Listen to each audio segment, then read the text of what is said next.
día de hoy vamos a hablar sobre la fractura de la espina tibial en niños. Sabemos tenemos que la fractura de la espina tibial se va a presentar principalmente en niños entre los 8 a los 14 años, con una incidencia de 3 a 100.000 niños por año, es decir, que no es muy alta. Inicialmente se consideraba que el trauma más común, el mecanismo de trauma más común, era secundario a caídas en bicicleta,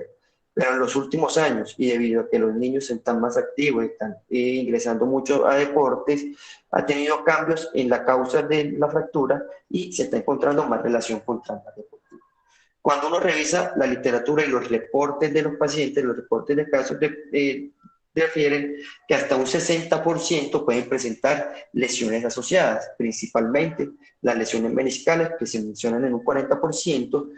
se encontraron en estos pacientes que hasta un 35% tenían fragmentos meniscales que se encontraban atrapados en la zona de la huella de la fractura, y a estos pacientes, como se les realizaba resonancia mucho más frecuente, se evidenciaron que hasta un 90% tenían contusiones óseas, principalmente sobre los platillos tibiales, pero no ocasionando fracturas de estos platillos. En cuanto a la anatomía, tenemos que la espina tibial se encuentra en una zona, y pues en realidad no articular de la tibia, pero no está provista de cartílago, y se encuentra en el medio entre los dos platillos tibiales. Y esta espina, en su parte anterior, va a encontrarse la inserción del ligamento cruzado anterior, unos aproximadamente 2 a 14 milímetros posterior a la cortical anterior de la tibia. Por esto tiene mucha relación lo que son los signos y los síntomas que parecen que fuesen secundarios a una lesión del cruzado anterior. Pero debido a que los niños, esas espinas no se encuentran de manera adecuada osificadas, es mucho más probable que se ocasione la fractura, diferente a que se lesione lo que es el ligamento. Como mecanismo de trauma, principalmente está descrito las caídas en bicicleta, principalmente dado por cargas axiales, con extensión y rotación de la rodilla durante las caídas, como observamos en la imagen, e incluso traumas rotacionales con una rodilla que se encuentra en una semiflexión y presenta un trauma rotacional agudo que ocasiona que la rodilla tenga movimientos diferentes y ocasiones por ese mecanismo agudo, que se lesione, que se dé la fractura de la espina. Pero en los niños no quiere decir que no se pueda presentar también la lesión del ligamento cruzado anterior, aunque es mucho menos común, que se pueden presentar incluso las dos durante el mismo tiempo de reporte de casos. Cuando realizan los estudios de por qué se presenta, de quién tiene más relacionado a que tenga lesión de cruzado anterior o quién está más relacionado a que tenga lesión, fracturas de la espina, hacían como relación, hablaban sobre el ancho de esas cortaduras, de esa cortadura intercondilea del fémur, y se dieron cuenta que los pacientes que la cortadura era un poco más estrecha estaban más relacionados con lesiones del ligamento cruzado anterior, y los que esa cortadura era un poco más ancha, están relacionados, era mucho más frecuente la fractura de la espina. Dentro de la clasificación, la más conocida y la que se usa en realidad es la de Meyer y McKeever, la cual nos va a ayudar para una toma de decisión y definir el manejo de estos pacientes. Inicialmente fue clasificada desde el 1 hasta el 3, pero ya en los últimos años se han tenido unas variantes ya adicionando lo que son el fragmento cuando se encuentra rotado o cuando se presenta conminución de esa espina tibial, lo que ya lo verían en unos reportes, en una clasificación la mencionan como 3A o 3D, en otras la mencionan como tipo 4. Pero lo más común es que se menciona el 1 a la 3, teniendo un fragmento de la espina que no se encuentra desplazado, que solamente se encuentra un poco fracturado, lo que es la parte más anterior de la espina. Ya la tipo 2, en la que se dice que la fractura se logra extender hasta casi al tercio medio de la espina, y esto genera un desplazamiento de ella, pero se logra conservar una bisagra posterior. Y la tipo 3 es cuando está completamente desplazada esa espina tibial de la tibia. Dentro de las manifestaciones de estos pacientes, lo principal que tienen es el dolor, también la artrosis está muy relacionado con ellos. El paciente va a mantener generalmente la rodilla en flexión, ya sea porque presente dolor o porque presente bloqueos para la extensión por el desplazamiento de la fractura. No toleran inicialmente el apoyo de la extremidad y van a tener dificultades para la extensión. Además, también pueden presentar, dependiendo de qué tanto se demora el paciente para llegar, algo de espasmo muscular que va a dificultar un poco más la extensión y va a generar más dolor. En estos pacientes, inicialmente puede ser algo difícil evaluar la inestabilidad anterior o posterior de la rodilla por dolor, pero sí es posible evaluar la inestabilidad en varo o valgo, y es importante hacerlo por lo que les decía de que tenían lesiones asociadas hasta un 40 o un 60%. Siempre es importante evaluarlo. Hablando un poco de la martrosis, es un signo de lesión intraarticular. Ya le había dicho que lo más común es que sea secundaria a una luxación de la patela, a una ruptura del ligamento cruzado anterior o una fractura de la espina tibial, pero también otras fracturas como son la fémur distal, la tibia proximal y la patela pueden generar esa martrosis. Y ya después va en frecuencia van las rupturas del ligamento cruzado posterior y las lesiones médicas. Dentro de las imágenes, en realidad las que se ordenan son una radiografía anterior y una radiografía posterior de la rodilla, y ya cuando se quedan dudas uno podría ordenar radiografías del túnel para mirar bien esa zona intercondilla y radiografías oblicuas que nos permiten determinar de mejor manera si el paciente tiene una fractura mucho más desplazada. Importante, la proyección que más va a servir en estos pacientes es la proyección lateral, porque es la que nos permite determinar ese desplazamiento de esa fractura de la espina y si está generando algún tipo de bloqueo. Aquí tenemos ejemplo de estas radiografías laterales, como tenemos una fractura de la espina tipo 1 que solamente se alcanza a fracturar algo de la parte anterior, ya la tipo 2 que se genera algo de bisagra, que genera la bisagra posterior, y ya la tipo 3 cuando se encuentra completamente desplazada la fractura. Imágenes adicionales para estos pacientes, queda la duda cuándo se pueden realizar. Se dice que la tomografía se puede ordenar cuando no se logra evaluar de manera adecuada el desplazamiento, y también en algunas revisiones la mencionan como mandarla para confirmar la adecuada reducción, porque muchas veces en la radiografía no se alcanza a mirar de manera adecuada la reducción que se realiza en estos pacientes, pero la reducción cerrada, que sería como que las principales indicaciones para ordenar la tomografía. Y en cuanto a la resonancia, si bien en los libros no hablan mucho de ellas, cuando uno revisa los artículos de revisión y más que todo los artículos de revisión de medicina deportiva, hablan mucho sobre las lesiones asociadas, y debido a que hay un alto porcentaje de lesiones asociadas, sugieren realizar resonancia en pacientes a los cuales yo no le voy a hacer manejo quirúrgico, es decir, aquellos pacientes que yo le voy a hacer un manejo solamente con inmovilización, yo debo estar seguro que no tenga lesiones asociadas y que necesiten manejo quirúrgico. Ese sería como que la principal indicación que están recomendando en contraparte de medicina deportiva, que es cuando tengo un paciente que no le va a precisar cirugía, sí ordenar la resonancia, porque si tiene lesiones asociadas ya me cambiaría el manejo y así podría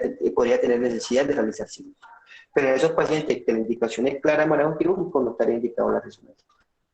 En cuanto al tratamiento, va a ser guiado según la clasificación que tenga el paciente. Cuento con muchas opciones de manejo, principalmente aquellas fracturas que no son desplazadas, se puede realizar una reducción cerrada y una inmovilización, y en aquellos pacientes que necesitan manejo quirúrgico, cuento ya sea con el manejo artroscópico, ya sea usando fijación interna, suturas o anclaje, y la reducción abierta más fijación interna a través del uso de tornillos. En cuanto ¿qué pacientes son candidatos a manejo conservador? Todo paciente con una fractura tipo 1 es candidato a manejo conservador. Y todos los pacientes con fractura tipo 2 se recomienda siempre intentar una reducción de esa fractura, una reducción cerrada, y mirar cómo quedó la reducción para ver si es candidato a continuar el manejo conservador. El objetivo principal de estos pacientes es que al realizar la reducción el desplazamiento sea menor de 5 milímetros, porque desplazamientos mayores a 5 milímetros están relacionados a bloqueos con la extensión de la rodilla. Y la inmovilización la hacemos inicialmente con férula o con un yeso que se deja en extensión. ¿Cómo hago la reducción cerrada? Idealmente la reducción se tiene que hacer llevando la rodilla a una extensión completa, o si es posible a una hiperextensión, y luego colocarla nuevamente en neutro. De ser necesario, se puede realizar lo que es el drenaje de la hemartrosis y aplicar anestésico local, lo cual me va a permitir una mejor movilización de la rodilla, pero esto no siempre está indicado, y anteriormente se usaba mucho, pero ya en los últimos años se ha dejado de usar mucho esto, pero lo tenemos como una opción de manejo siempre si el paciente no nos permite una adecuada movilización. Siempre una radiografía para la reducción, y si no se tiene certeza de la adecuada reducción, ordenar una tomografía. En este caso observamos un paciente con una fractura tipo 2 al cual se le intentó una reducción cerrada y se logró la reducción cerrada, dejando la inmovilización en extensión, como observamos el fragmento que está desplazado anterior con bisagra, ya se logró y se ubicó sobre esa huella donde debería estar la fractura, y aquí tenemos la evolución del paciente después que completó el manejo, como la espina tibial quedó en una buena posición sin generar ningún tipo de dolor.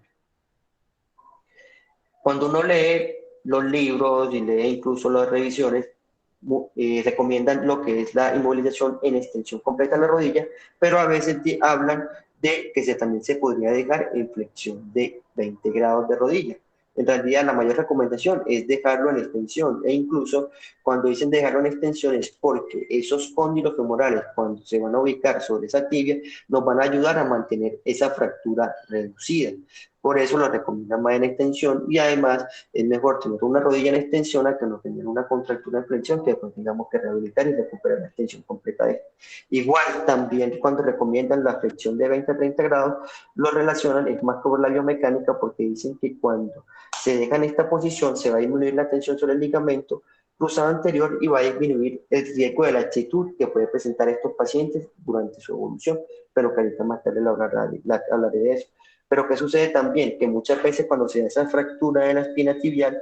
el ligamento, a pesar de no romperse, siempre alcanza a hacer algo de estirarse un poco, entonces queda un poco más laxo el ligamento, y al mantener nosotros en movilización en extensión, logramos disminuirle esa laxitud que tiene, por lo cual la recomendación más grande es dejar la inmovilización en extensión. En cuanto a los pacientes, cuando le realiza un manejo conservador, la inmunización tiene que ser por 4 semanas sin apoyo de la extremidad, y debería ordenarle una radiografía semanal durante las primeras 2 semanas para observar que la reducción se mantenga. Inmovilizaciones mucho más largas de 4 semanas están asociados a mayor riesgo de presentar artrofibrosis y retrasos para lograr una adecuada rehabilitación, por lo cual la inmovilización va a ser durante 4 semanas.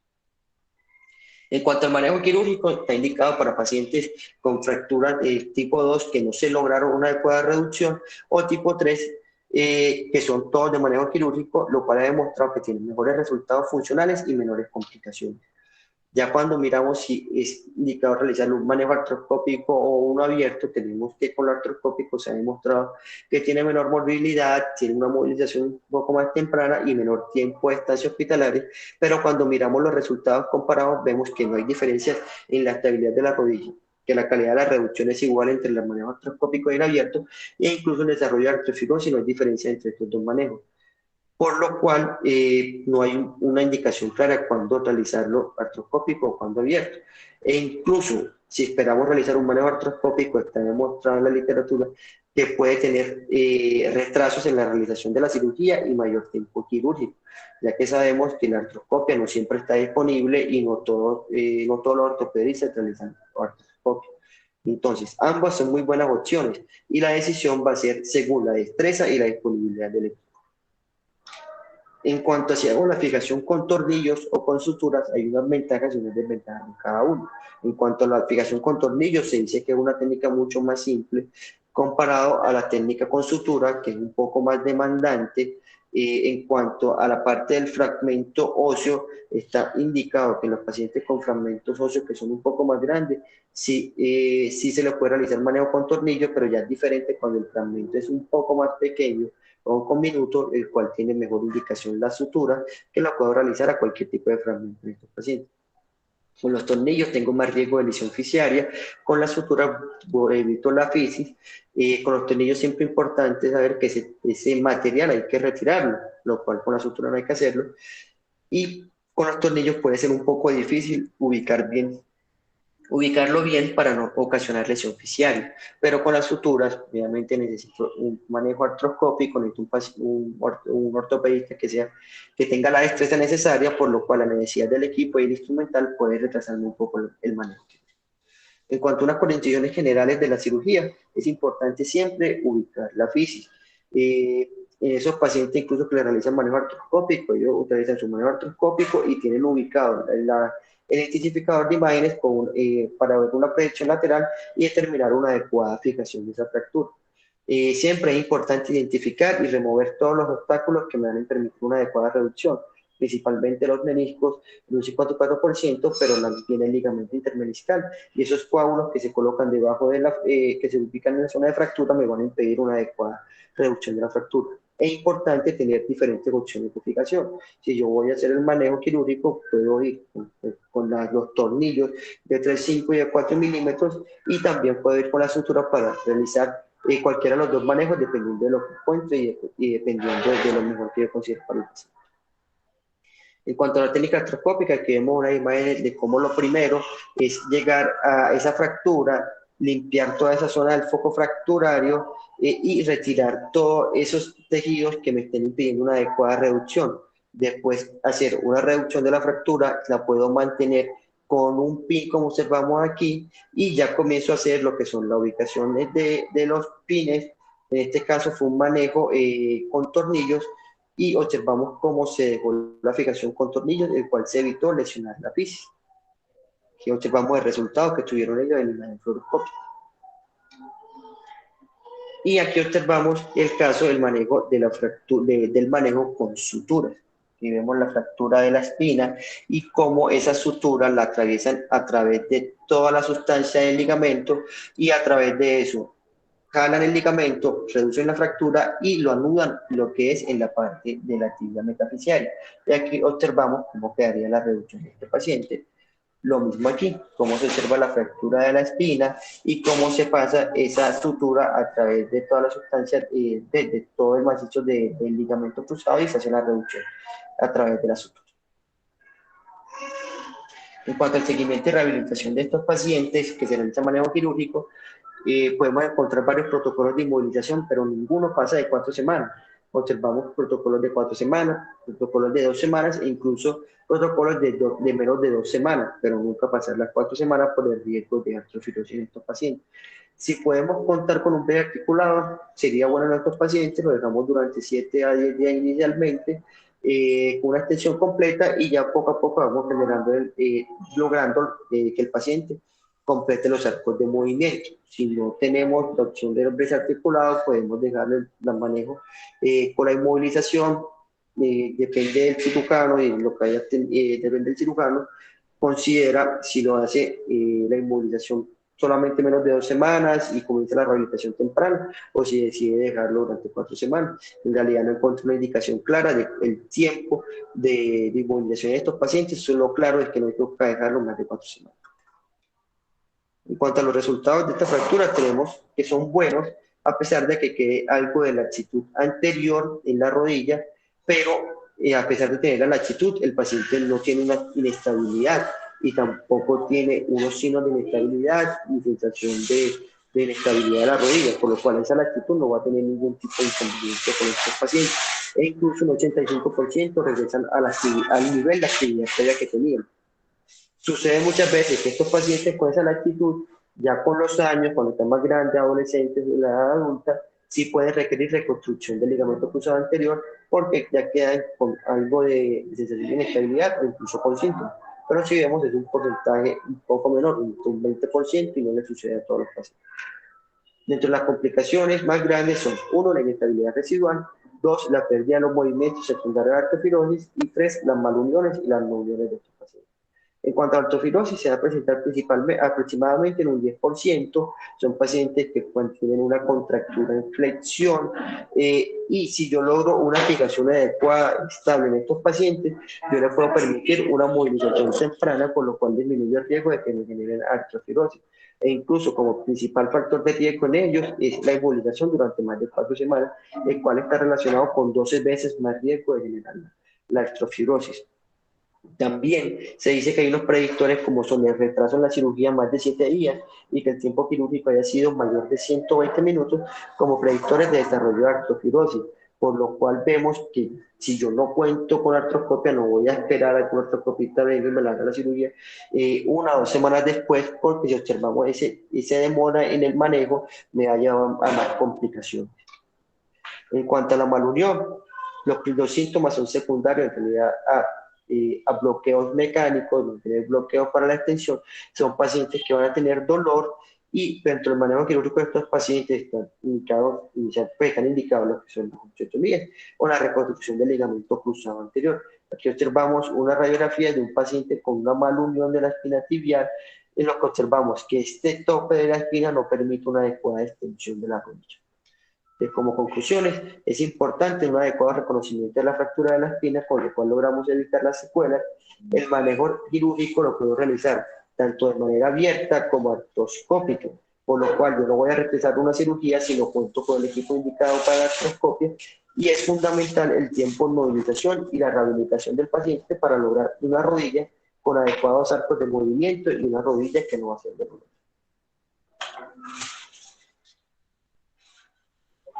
Bueno,